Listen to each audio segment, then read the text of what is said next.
Disclaimer. This video is for entertainment purposes only. Do not attempt this at home.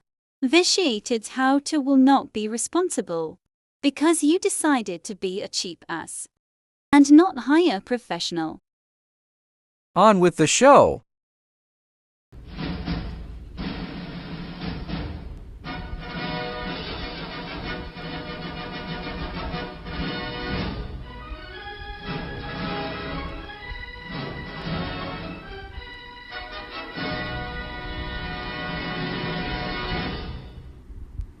Second part, care of your machine.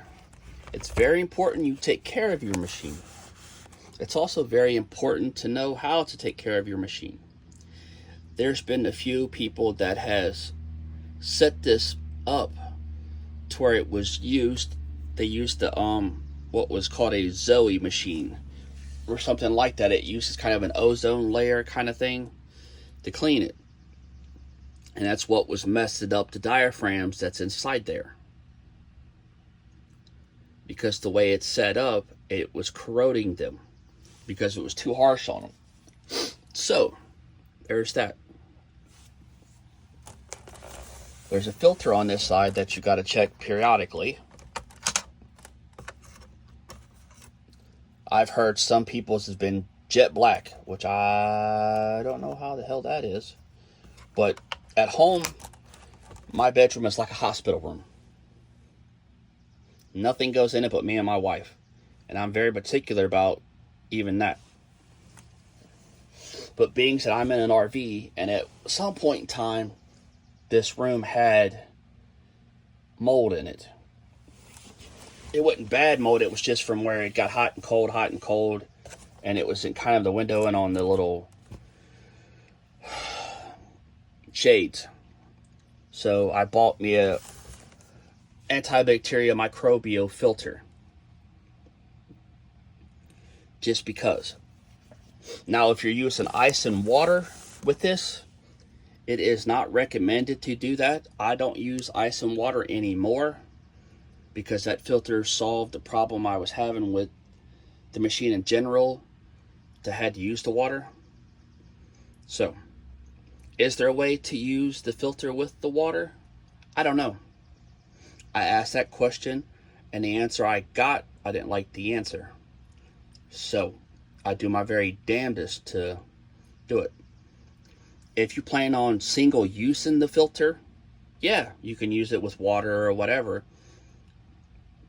but you got to throw it away.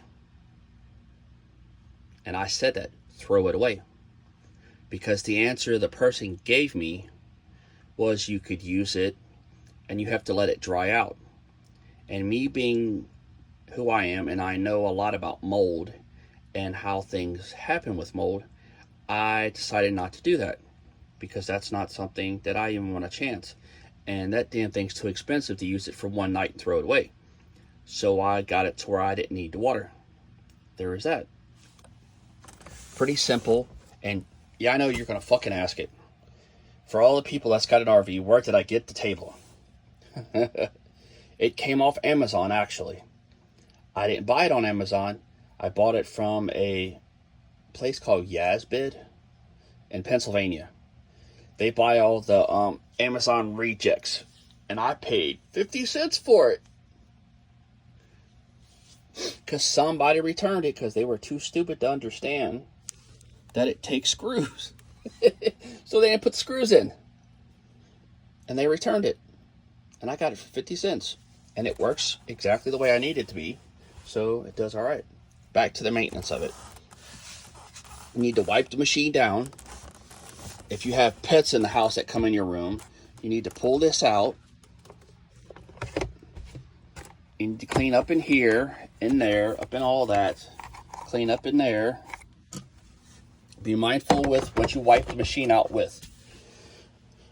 Again, follow the directions of the company that made it and the people that sold it to you. When my machine is not in use, because the human being,